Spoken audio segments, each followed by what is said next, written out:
ಒಂದ್ ದಿನ ಒಬ್ಬ ಬಡ್ಗ್ಯಾನ್ ಮನ್ಯಾಗ ಒಂದ್ ಹಾವು ಹೋಗ್ತದ. ಆ ಹಾವು ನುಸುಳ್ಕೋತ್ ಹೋಗ್ಬೇಕಾದ್ರ ಗರ್ಗಸಕ್ಕ ಅದ್ರ ಬಾಲ ಹತ್ತಿ ಬಿಡ್ತದ.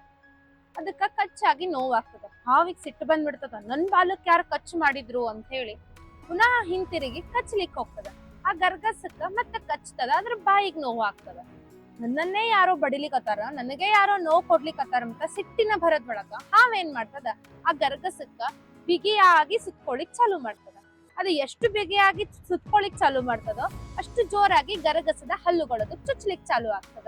ನನಗೇ ನೋವು ಮಾಡ್ತಾರಲ್ಲ ಯಾರೋ ಅಂತೇಳಿ ಮತ್ತೆ ಬಿಗಿಯಾಗಿ ಸುತ್ಕೊಳಿಕ್ ಚಾಲು ಮಾಡ್ತದ.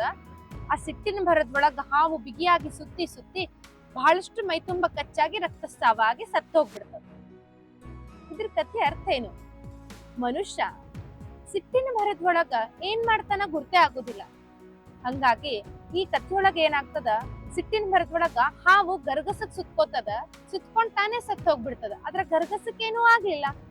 ಅದೇ ರೀತಿ ಮನುಷ್ಯ ಸಿಟ್ಟಿನ ಭರದೊಳಗ ಯೋಚನೆಯನ್ನ ಮಾಡೋದು, ನಿರ್ಧಾರಗಳನ್ನ ಮಾಡೋದು ಮಾಡ್ಬಾರ್ದು.